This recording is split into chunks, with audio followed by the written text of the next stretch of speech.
bénis le Seigneur pour ce jour, la grâce qu'il nous accorde encore d'être dans sa maison. Ça a toujours été une joie pour moi de venir ici, parce que j'aime le peuple ici et j'aime la maison de Dieu. Amen. Prions sans plus tarder, rendons grâce à Dieu, lui qui est l'auteur de toutes choses. Seigneur, nous te sommes vraiment reconnaissants ce matin. Merci pour cette opportunité que tu nous accordes en tant que tes enfants, d'être dans ta maison pour t'adorer, te rendre culte, Seigneur. En ce moment que tu veux nous parler, nous prions que ton esprit, Seigneur, nous investisse pour parler en nos esprits, afin que nous puissions être capables de comprendre les choses qui nous viennent de ta part. Saint-Esprit, agis. Nous remettons tous ceci en tes présence, Seigneur Jésus. Au nom de Christ, nous avons prié. Amen. J'aimerais vous lire 3 ou 4 versets dans le livre de 1 Corinthiens. 1 Corinthiens chapitre 15, du verset 47 jusqu'à 50. La Bible dit ceci. 1 Corinthiens 15, 47 à 50. Les premiers hommes tirés de la terre est terrestre. Les seconds hommes est du ciel. Tel est le terrestre, tels sont aussi les terrestres. Et tel est le céleste, tels sont aussi les célestes. Et de même que nous avons porté l'image du terrestre, nous porterons aussi l'image du céleste. Ce que je dis, frère, c'est que la chair et le sang ne peuvent hériter du royaume de Dieu, et que la corruption n'hérite pas l'incorruptibilité. Amen.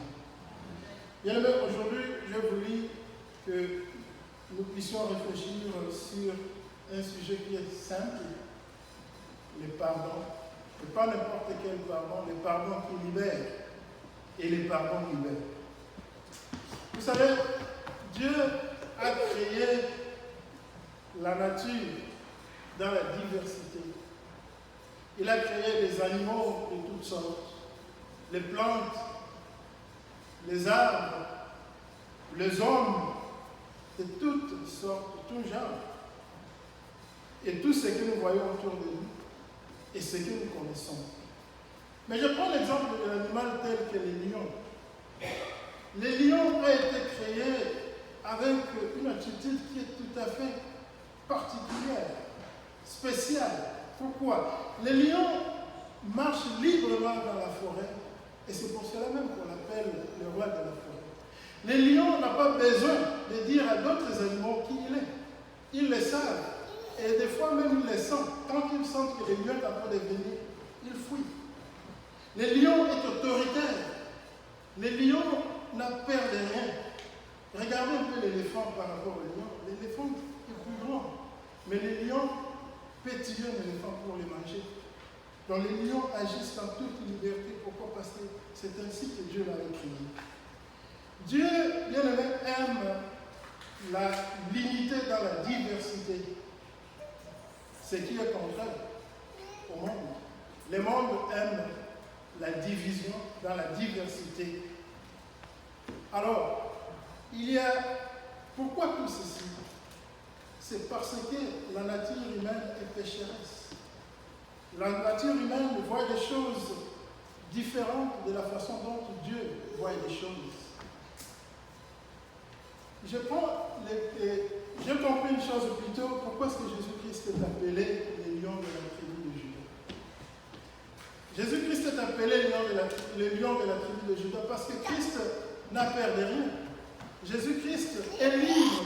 Jésus-Christ sait que son autorité n'a pas de limite. Et Jésus-Christ, dans ses caractéristiques, il est miséricordieux, il est amour, il est bon, il est fidèle. Ce qui est contraire à Satan. Satan qui influence les gens à voir la division dans la diversité, lui, son autorité est limitée. Satan est même décrit par la Bible comme étant un lion rugissant. Pourquoi? Parce qu'il ne sait pas quoi faire. Satan est jaloux dans notre monde parce qu'il est limité. Satan agit d'une manière pour détruire. Et c'est pour dérober, détruire et voler, détruire. Satan divise pour détruire. Alors, bien aimé dans le Seigneur, pourquoi est-ce que j'ai voulu vous dire tout ceci au début? Mais c'est parce que j'ai voulu que nous puissions comprendre que Dieu nous donne des leçons à chaque moment, partout où nous pouvons nous trouver, dans la nature qui est autour de nous. Mais des fois, nous sommes incapables de comprendre ce que Dieu veut nous dire au travers de la nature, parce que peut-être nous sommes distraits, et peut-être que nous avons des prédispositions, que nous n'aimerions pas céder, que nous ne voulons pas céder, mais nous voulons retenir. Alors, bien aimé dans le Seigneur, j'ai voulu nous parler, comme j'ai dit au début, du pardon. Vous savez, si nous avons de guerre dans ce monde, et même dans l'histoire de l'humanité, il y a toujours des guerres, mais c'est parce que quelque part, il n'y a pas eu un dialogue sincère entre tous ceux qui se sont retrouvés en conflit. Parce que s'il y a eu un sincère dialogue, la guerre pouvait bien être évitée. Les conséquences que nous déplorons de la guerre pouvaient bien être évitées. La guerre, c'est un sale jeu qui inflige la désolation, la mort, la destruction. Pendant que si on pouvait tout simplement avoir un dialogue sincère, un dialogue qui pardonne, on pouvait éviter tout ce que la guerre cause comme étant dégâts. Le pardon, bien aimé, fait l'objet principal du processus que Dieu avait engagé pour la restauration de la personne humaine. Dieu a envoyé Jésus-Christ dans le monde, pas pour autre chose qu'offrir son pardon à la personne humaine que tu es, que je suis. Qu'est-ce qui s'est passé entre Dieu et l'homme? La personne humaine a offensé Dieu. En désobéissant à la voix de Dieu, en désobéissant aux recommandations de Dieu, l'homme a offensé Dieu. Dieu avait tout raison de garder l'homme contre l'homme, de garder la haine contre l'homme.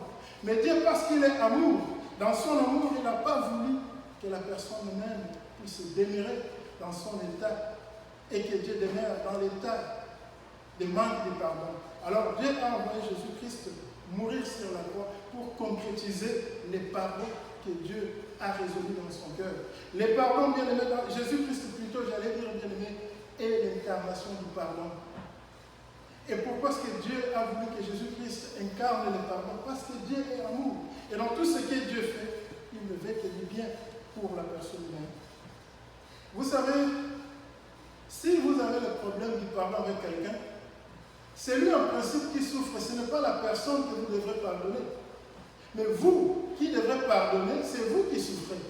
Pourquoi? Parce que vous vous promenez avec cette personne-là dans votre cœur, partout où vous allez, en tout moment. Vous vous portez une charge qui pèse sur vous. Et la personne peut-être ne peut pas être au courant de ce qui se passe en vous. Mais vous, parce que vous avez gardé quelque chose contre lui, contre elle plutôt, vous souffrez. Et en tout moment, quand vous voyez cette personne-là, ça vous interpelle ce qui est dans votre cœur et vous menez une vie de manque de liberté. Alors, si vous pardonnez, vous avez bien aimé, vous allez vous libérer vous-même. Le pardon peut bloquer toute une société. Je prends l'exemple de la société sud-africaine. L'Afrique du Sud, pendant l'époque d'apartheid, il y a eu beaucoup de choses qui sont faites. Beaucoup de choses ont été commises à l'égard de Mandela et son peuple. Alors, Mandela avait toutes les raisons du monde de se venger. Il avait raison de se venger. Mais Mandela a choisi une arme très forte contre l'apartheid, contre les abus de l'apartheid qui était le pardon. Il a institué le pardon et cette commission qu'on a appelée Vérité et Réconciliation. C'était une façon pour que les Sud-Africains puissent avoir un dialogue, confesser leurs offenses et que le pays soit pardonné. Qu'il y ait le pardon mutuel entre les citoyens de son pays. Et nous savons que l'Afrique du Sud a été libérée du fardeau, du manque de pardon qui pesait dans le cœur des gens. Et Mandela est sorti vainqueur. Aujourd'hui, qui ne parle pas de Mandela?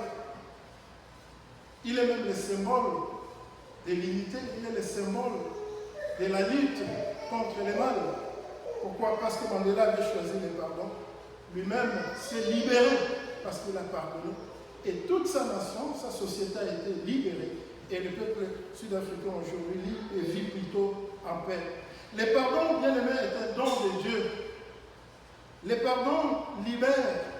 Le pardon restaure. Le pardon fait avancer toute une nation qui autrement pouvait voir sa fin catastrophique arriver. Mais à cause du pardon, les choses vont changer. Au lieu du chaos, les gens vont maintenant progresser vers le bien. Jésus-Christ sur la croix, il a été malmené, il a été injurié, tabassé. On a fait tout ce qu'on pouvait faire de mal contre lui, bien que Jésus-Christ n'avait rien fait de mal. Mais qu'est-ce qu'il a dit? Il a dit, Père, pardonne-les parce qu'ils ne savent pas qu'est-ce qu'ils sont en train de faire. En d'autres mots, bien aimé, Jésus-Christ disait, Père, la charge est tellement lourde sur moi que le manque de pardon dans mon cœur, je suis incapable de pardonner de moi-même, mais je laisse tout entre tes sentiments pour que toi tu puisses pardonner. Et le Père a écouté Jésus. Le Père a pardonné tout ce qui maltraitait Jésus-Christ, toi et moi. Jésus-Christ a été libéré. Et c'est pour cela que nous pouvons dire que Jésus-Christ est le Sauveur. Et c'est pour cela que nous pouvons dire que Jésus-Christ libère. Jésus-Christ avait pardonné, bien aimé, pourquoi? Parce que Jésus-Christ veille les biens de la personne humaine. Parce que Jésus-Christ, dans son amour, il veut que la personne humaine puisse vivre. La vengeance caractérise le monde. Le monde aime la vengeance, pourquoi? Parce que dans le monde, si tu as fait quelque chose de mal contre moi, on doit aussi retourner le mal contre toi, ou je dois retourner le mal contre toi. Mais avec Dieu, le pardon, c'est la justice de Dieu. La justice de ce monde condamne ceux qui offensent, ceux qui ont commis des offenses. Mais la justice de Dieu pardonne ceux qui ont commis des offenses. Dans la prière de notre Père bien-aimé dans le Seigneur, Jésus-Christ nous dit ceci.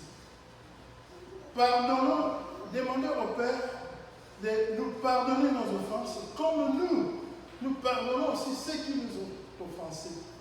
Et d'abord, tout au début, Jésus-Christ dit quoi? Avant toute chose, il dit, demandez le Père de faire revenir le royaume de son règne sur la terre. Quand le règne de Dieu revient sur la terre, et en ce moment-là, vous serez capable de pardonner. Bien-aimés dans le Seigneur, si nous avons reçu Jésus-Christ dans notre terre comme Seigneur et Sauveur, ça signifie que nous avons accepté que le royaume de Dieu revienne sur la terre, que le royaume de Dieu vienne habiter dans notre cœur. Et le pardon, c'est la culture du royaume des cieux. Dans le royaume des cieux, on ne garde pas la haine contre la personne qui t'a offensé. Dans la culture du royaume des cieux, on ne cherche pas à se venger contre ce qui a été fait contre vous.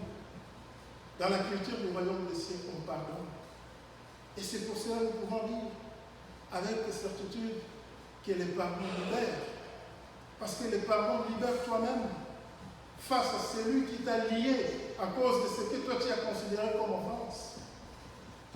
Vous savez, le pardon bloque la communication entre des partenaires et peut-être toute une société. Quelqu'un m'a raconté une histoire qu'il y avait un couple, ils se sont chamaillés, ils ont eu quelque chose de différence, et alors ils ne voulaient pas se pardonner. Alors il n'y avait plus de communication, mais ils habitaient dans la même maison, dormaient sur le même lit, mais ils ne pouvaient plus parler parce qu'ils gardaient des choses contre l'un et l'autre.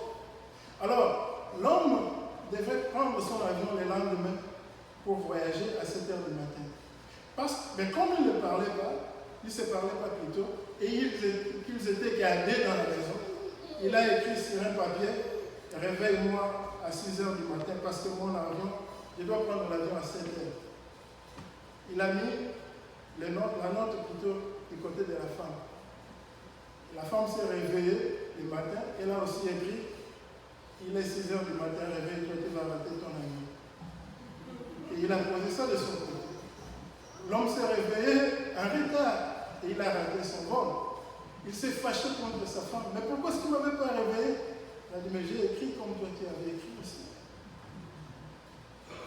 Bien, mais c'est pour nous dire, voilà ce que le manque de pardon peut faire. Ça peut causer des dégâts inutiles. Ça peut nous faire rater ce qui est important pour nous. Mais si nous pardonnons, nous allons restaurer la communication et nous allons faire en sorte que la vie puisse continuer dans l'amiable. Dans le monde, bien aimé, nous avons deux sortes de personnes. Il y a ceux qui sont enfants de Dieu, ou, communément, je dirais, les citoyens du royaume des cieux. Et il y a ceux qui sont du monde, communément, les citoyens de ce monde. Les enfants de Dieu sont connus par leur façon d'agir. Et tout comme aussi, les personnes de ce monde sont connues par rapport à la façon dont ils agissent. Alors, si nous sommes de Dieu, si nous nous disons que nous sommes enfants de Dieu, notre façon de faire connaître au monde que nous sommes de Dieu, c'est en pardonnant. Parce qu'il est impossible, bien aimé, de vivre dans ce monde sans que tu puisses être offensé quelque part. Je me rappelle quand je travaillais à l'hôpital, j'étais aumônier. Mais en tant qu'aumônier, qu'est-ce que je faisais de mal si je viens de dire bonjour? Parce que c'était mon travail. Mais il y a des gens qui vont vous accueillir, je ne sais pas ça, si je peux appeler cela accueillir, ou les gens qui n'aimeront pas que vous puissiez même leur dire bonjour. Peut-être parce que la couleur de ta peau n'est pas celle qu'ils voudront voir. Mais dans tout ça, bien aimé, il faut se surmonter. Il faut pardonner et vivre ta vie normale, vivre libre. Alors quelqu'un me posera la question de savoir si le bien que nous faisons, ça fait la base de notre salut. Je dirais, notre salut est basé sur les œuvres de Jésus-Christ. C'est que Jésus-Christ a accompli sur la croix. C'est ça la base de notre salut. Mais nous avons aussi le devoir de faire du bien pour que nous puissions témoigner à ceux qui n'ont pas encore reçu le salut de Jésus-Christ que nous appartenons à Jésus. Pour que nous puissions montrer à ceux qui sont encore liés par le monde qu'il y a une vie différente en Jésus-Christ. Le pardon, bien aimé, n'est pas une préférence pour ceux qui sont de Dieu. Le pardon, c'est une conviction. Vous savez la différence entre une conviction et une préférence, c'est quoi? C'est la pression. Une conviction, même devant la pression, elle ne va pas céder. C'est pour cela les martyrs chrétiens que nous connaissons dans l'histoire du christianisme, tels que les Polycarpes, qui ont accepté de mourir parce qu'ils avaient une conviction. Mais une préférence devant une pression, ça va céder. C'est pour cela que tu vois qu'il y a des gens qui changent les avis. Ils croyaient en Jésus-Christ, ils proclamaient Jésus-Christ, mais devant l'épreuve, ils cèdent. Et je me rappelle pourquoi est-ce que Jésus-Christ s'est posé la question de savoir s'il va trouver la foi quand il va revenir. Parce qu'il y aura le temps de pression pour tester si réellement vous êtes convaincu à celui que vous croyez.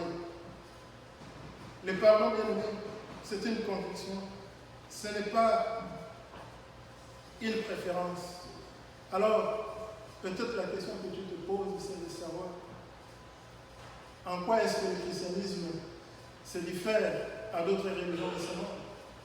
Mais je nous dirais, bien aimé, que le christianisme est basé sur le pardon. Sans le pardon, il n'y a pas de christianisme. Pendant que d'autres religions sont basées sur les bonnes œuvres. Et c'est pour cela, vous voyez comment est-ce que les gens se comportent en ce monde. Vous faites quelque chose contre eux, ils vont aussi retourner. Vous faites le mal, il retourne le mal. Mais dans le christianisme, Dieu ne ce n'est pas ainsi. Nous sommes des disciples de Jésus-Christ. Jésus-Christ est l'exemple pour nous. C'est comme je dis en haut, Jésus-Christ est l'incarnation du pardon. Et Jésus a dit ceci, que le disciple n'est pas plus grand que son maître. Mais tout disciple accompli sera comme son maître. Il n'a pas dit que le disciple sera plus grand que son maître, ni égal à son maître, ni inférieur à son maître, mais il sera comme son maître. Pourquoi? Parce que le maître a su entraîner le disciple dans ce que le disciple doit faire. Et le disciple, comme un homme à vertu, il va multiplier ou faire mieux que le maître. Et c'est ça, bien-aimé, Jésus-Christ voudra que nous qui sommes venus puissions faire dans ce monde. Pardonner. Parce qu'il y a d'autres circonstances que Jésus-Christ a vécues, que nous, que peut-être, et plutôt, j'allais dire que Jésus-Christ n'a pas vécu, mais que nous vivons aujourd'hui. Alors, parce que nous sommes des disciples de Jésus-Christ, nous devons faire mieux que Jésus. Jésus-Christ n'est pas complexé, comme je dis tout à l'heure et j'ai dit au début. Il n'est pas complexé que nous puissions faire plus que lui. Parce qu'il avait dit que celui qui croit en moi fera même de grandes choses, plus que ce que je fais. Si Jésus-Christ a pardonné les gens qui se trouvaient dans son entourage, parce qu'il était limité en Galilée ou en Israël, là où il était, mais nous avons le monde entier. Aujourd'hui, le monde est très petit. Aujourd'hui, le monde, peut-être, le monde est simplifié, j'allais dire. Alors, bien aimé, nous sommes appelés de pardonner. Mais bien aimé dans le Seigneur, il est temps que nous puissions nous pardonner les uns les autres. Si nous gardons des choses contre nos prochains, nous ne sommes pas dignes du royaume des cieux. Nous ne sommes pas dignes d'être les disciples de Jésus-Christ. Peut-être, je dirais, dans cette église, il y a un problème qui ne veut pas dire son nom. Mais nous devons déjà par là commencer à considérer comment nous pardonner les uns les autres. Comment chercher à trouver une solution, avoir un dialogue sincère entre les enfants de Dieu. Et c'est ça la différence entre nous et ceux qui sont dans le monde. Ceux qui sont dans le monde vont devant les magistrats de ce monde, qui sont eux-mêmes injustes, et qu'ils appellent justice. Mais nous avons des magistrats par excellence qui est juste et qui ne sera jamais injuste un jour. Donc, bien aimé, nous avons là tous les droits et les ressources pour nous pardonner les uns les autres.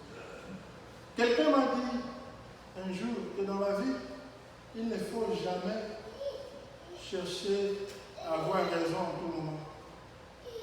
Même si vous avez raison, mais au nom de la paix, il faut accepter d'avoir tort.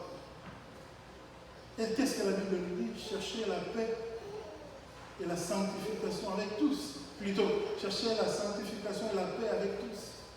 Sans lesquels personne ne verra Dieu. Au nom de la paix, bien-aimés, nous sommes appelés de pardonner. Au nom de la paix, nous sommes appelés de ne pas toujours avoir la haute opinion. Il faut être humble, accepter la défaite.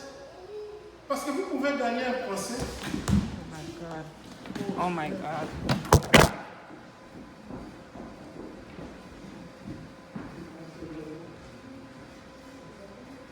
On peut prier pour elle. Seigneur, je prie pour les femmes, que ta protection soit sur elles. Et tout ce que tu veux que Seigneur dans la vie de ta au nom de Jésus. Amen. Oui, je disais, on peut gagner un procès et perdre l'essentiel. On peut avoir raison et perdre ce qui est important.